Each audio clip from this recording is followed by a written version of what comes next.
Jy spandeer ure in jou post en dan gebeur niks nie. Het jy al gewonder hoekom? Facebook wys nie jou post vir almal nie. Dit wys dit net vir die mense wie se gedrag wys hulle mag belangstel. Met ander woorde, wat mense voorheen gekyk het, waarop hulle geklik het, waarby hulle betrokke geraak het. Dit help Facebook besluit wie moet jou post sien. En hier is die deel wat die meeste mense mis. Dit is soos om 'n boek in 'n biblioteek te sit sonder 'n kategorie.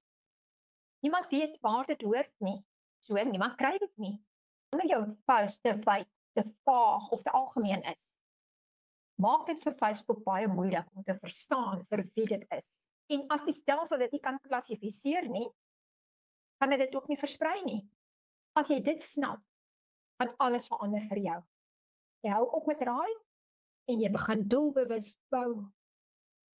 As jy moeg is vir dooie posts, slim bemarking dat jy dit sê, wys jy ook op.